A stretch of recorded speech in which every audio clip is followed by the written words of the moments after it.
اب میں گل جی کی پرسنالٹی آپ کو اگر پروڈیوسر صاحب نے جو نا اسکرین کے اوپر دکھا دی تو آپ ان کا چہرہ ان کا سب کچھ دیکھیے گا کہ وہ کتنے نفیس اور تو انہوں نے کہا بیٹا آپ کسی، لیکن کپتان کو چونکہ کمانڈر نے مشن دیا ہوا تھا کہ گل جی سے بنوانا ہے، اس نے منتیں شنتیں اپنا چام اپنی جو ہے نا جس طرح وہ مارکیٹنگ یا سیلز آپ کہتے ہیں، تو اس نے اپنی پرسنالٹی سے نا گل جی کو قائل کر لیا کہ سر آپ ہی بنائیں گے. تو گل جی راضی ہو گئے. انہوں نے کہا یار ینگ بچہ آیا ہوا ہے، مطلب وہ پیار محبت سے کہہ رہے ہیں تو چلو بنا ہی دیتے ہیں. تو کپتان صاحب واپس گئے. اس نے جا کے کمانڈر کو کہا کہ سر گل جی سے مل آئے ہوں، ان کو ڈھونڈ لیا ہے اور وہ راضی بھی ہو گئے ہیں. اس کو کمانڈر نے کہا ویل ڈن. تو انہوں نے نا اس کو وہ لوگو دیا جو پہلے پرانا والا تھا، نئے والا جو کیسے بنانا ہے، تو وہ انہوں نے اس کو بھیج دیا. کپتان صاحب گئے گل جی کے پاس. انہوں نے ان کو جا کے جتنی رام لیلا کہانی جو بھی تھی انہوں نے سنائی اور انہوں نے ان کو وہ دے دیا. تو جو گل جی ہیں ٹھیک، انہوں نے ظاہر ہے کہ چند دن لیے، اس کے بعد انہوں نے جو بھی ڈیزائن کرنا تھا کر دیا. کپتان صاحب واپس گئے وہ ڈیزائن لے کے، تو انہوں نے کمانڈر کو دکھایا. کمانڈر نے کہا یار کیا بات ہے، ویل ڈن، یہ ہے وہ ہے. تھوڑی دیر سوچا اور کمانڈر نے کہا کہ یار اس طرح کرنا کہ وہ گل جی سے کہے کہ ادھر جو ہے نا یہاں پہ یہ جو اورنج کلر ہے نا اس کو تھوڑا سا ریڈ کر دیں تاکہ بلڈ نظر آئے، یہ ہے وہ ہے. کپتان صاحب واپس گل جی کے پاس. انہوں نے کہا کہ سر مہربانی کریں یہ جو آپ نے اورنج کیا نا اس کو ریڈ کر دیں. گل جی تھوڑے سے وہ ہوئے لیکن انہوں نے کہا یار چلو ٹھیک ہے. انہوں نے کسی طریقے سے اس کو تھوڑا چینج کیا. چینج کرنے کے بعد واپس بھیج دیا. کپتان صاحب پھر کمانڈر کے پاس. کمانڈر نے دیکھا کہ یار زبردست ہو گیا. اب اس طرح کرنا، ان سے یہ کہا کہ یہ جو گول انہوں نے کیا ہوا ہے نا اگر اس کو تھوڑا سا یہ مطلب دائرے کو تھوڑا سا بڑھا دیں پھر زبردست ہو گیا. وہ پھر گیا. پھر گل جی نے کہا کہ یار یہ کیا، انہوں نے تیسری دفعہ کمانڈر صاحب نے یہ کہا کہ یار ان کو اس طرح کر کے اس میں تلوار بھی اگر گھسا دے نا یا نیزہ ہو جائے تو کیا بات ہے، زبردست ہو جائے گا. دیکھیں کپتان صاحب واپس گئے گل جی کے پاس. انہوں نے جا کے گل جی نے کہا یار تو پھر آ گیا. انہوں نے کہا جی سر. اس نے کہا سر بس یہ میری آخری وہ بس مہربانی کریں کہ اس کے اندر نا تلوار بھی ڈالنا ہے.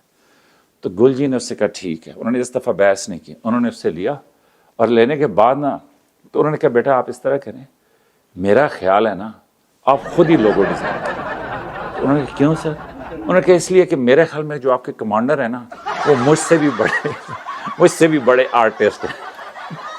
اور گل جی نے صاف انکار کر دیا کہ جی لوگو میں تو یہ واپس دینے کا اب میں روادار نہیں ہوں کہ میں تو یہ واپس نہیں دوں گا. اینی کپتان صاحب نے بڑی منتیں کی لیکن گل جی نے کہا کیونکہ وہ بھی بہت بڑے آرٹسٹ تھے، میرا خیال میں کسی حد تک فوجی بھی ہوں گے، انہوں نے کہا کہ نہیں جناب میں نہیں دیتا. تو اینی ویز کپتان صاحب واپس چلے گئے. تو یہ ہے فوج کہ جس میں جب آپ اس طرح کی بحث کرتے ہیں آپ کو ایک ٹاسک مل جاتا ہے تو آپ چلے جاتے ہیں. لیکن فوجی جو ہے نا فوجی وہ اپنے دماغ کے مطابق اس کے اندر اپنی ایک سائنس اپنا ایک اینگل وہ دینے کی کوشش کرتا رہتا ہے. اوکے جی، لائک سبسکرائب اور شیئر ضرور کریں. جس طرح میں آپ کو بار بار بتاتا رہتا ہوں کہ یہ بڑا اہم کام ہے، اس میں صرف آپ کو یاد دہانی کرا سکتا ہوں. یہ وہ فوجی کام ہے کہ جو میں آپ سے کہوں گا کہ ضرور کریں ایک اچھے فوجی کی طرح. اگر میں آرڈر چلا سکتا تو 100/100 تھا، لیکن یہاں پہ یہ ہے کہ سول ماحول بھی تھوڑا سا مینٹین کرنا ہے تو آپ 10-12% پہ ہیں. میرا خیال میں اس سے بہت بہتر آپ کر سکتے ہیں. تو thank you very much for your support اور انشاءاللہ مجھے امید ہے کہ آپ مزید بھی سپورٹ کریں گے.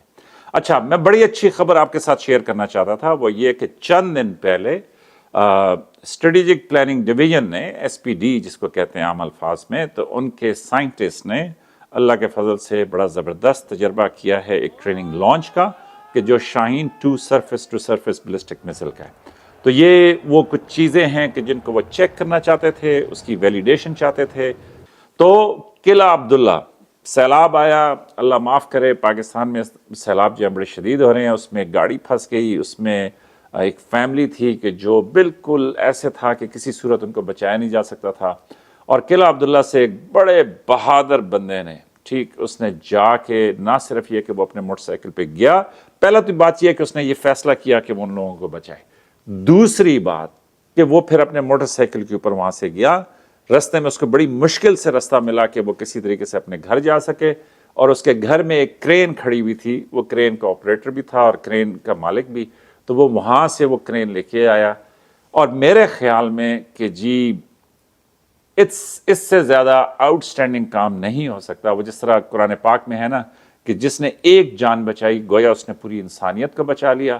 تو اس بہادر آدمی نے تو پوری ایک فیملی کو بچایا. ہم ڈھونڈ رہے ہیں ایک ایسا بندہ جو فیس بک اور ٹک ٹاک کا ماسٹر ہو. اگر آپ میں سے کوئی دلچسپی رکھتا ہے تو پلیز ٹیم کا حصہ بنے, ٹھیک, یا ہمارے جی میل کے اوپر اپنا کوئی پروفائل سینڈ کر دیں, یا اپنی انفارمیشن کانٹیکٹ نمبر سینڈ کر دیں, یا کامنٹس کے اندر. یس, ایک ایسا بندہ چاہیے جدہ دماغ کاٹ فوجی تو زیادہ سول ہو, مطلب جس کا دماغ ہو فوجی میں. تو کسی دن فوجیوں نے مجھے پکڑ لینا ہے, لیکن یہ کہ فوجیوں میں کیا میں اس کو کیسے کہوں, فوجیوں میں وہ جس طرح کہہ رہے تھے نا کہ وہ ایک پٹھان جا رہا تھا تو اس نے کہا کہ جی دماغ لے لو, دماغ لے لو. تو اس نے کہا کہ جی یہ کس کا دماغ ہے؟ اس نے کہا یہ سول کا دماغ ہے. اس نے کہا یہ کتنے کا ہے؟ اس نے کہا یہ 10 روپے کا ہے. تو اس نے کہا یہ کس کا دماغ ہے؟ اس نے کہا یہ فوجی کا ہے. اس نے کہا یہ کتنے کا ہے؟ اس نے کہا یہ 100 روپے کا ہے.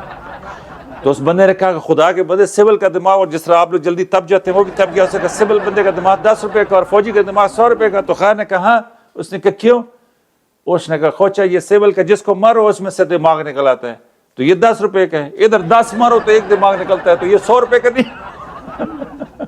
ایک کامنٹ تھا جو میں آپ کو پڑھ کے سنانا چاہ رہا تھا. انہوں نے کہا کامنٹ کرنے کا دل تو بڑا کرتا ہے, لیکن ڈر بھی لگتا ہے. سائم صاحب آپ کے نام میں تو خان لگا ہوا ہے, آپ کو کس سے ڈر لگتا ہے؟ لیکن یہ ہے کہ بھائی دیکھ بھال کے سنبھل کے آگے بڑھنا بھائیو, وہ اس لیے کہ جی شاید سب کی نظریں آپ پہ ہوں. اور دوسری بات یہ ہے کہ دیکھیں جی آپ ڈائریکٹ جرنلز پہ چلے جاتے ہیں, ٹھیک, اچھی بات ہے.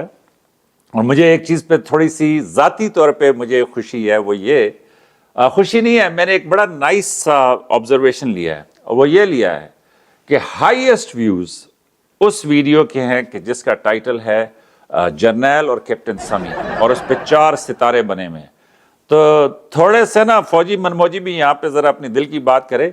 باتیں آپ بڑی کرتے ہیں لیکن ہائیسٹ ویوز جو ہے نا وہ کوئی نکی مکی ویڈیو کو آپ نے نہیں دیے, وہ جرنیلوں کے جرنیلوں کی ویڈیو کو آپ دے رہے ہیں, ٹھیک. تو فوجی منموجی اکیلا نہیں ہے, تو اسی بھی سارے نا بالکل فوجی جس طرح ترتیب ہوتی ہے نا اسی کے مطابق جنرل صاحب آ جائیں تو سارے ہوشیار. تو اینی ویز رینک وائز چلیں گے دوستو. ابھی میں آپ کو قصے سنا رہا ہوں سپاہیوں کے, لیفٹینوں کے, کپتانوں کے, آہستہ آہستہ پھر بریگیڈیئر کو ٹچ کریں گے, اور اس کے آخر میں بالکل آپ کو جرنیلوں کے قصے سناؤں گا, کیونکہ فوج میں اس طرح نہیں ہے کہ سارے لطیفے ہمارے ساتھ ہی ہیں. آخر میں اگین لائک, سبسکرائب اور شیئر کریں, وہ اس لیے کہ یہ ایسا پیغام ہے کہ جو میں ضرور دینا چاہتا ہوں. اور یہ میری اسکرین پہ آپ کو ساری ویڈیوز نظر آ رہی ہوں گی, یہ سب قصے ہم نے پوسٹ کر دی ہیں, جس میں فوجی گونگلو, فوجی فوٹو کاپیاں, فوجی سواگ رات, مطلب اس طرح کے مزیدار قصے ہیں کہ جو میں نے آپ کو سنائے تھے پہلے.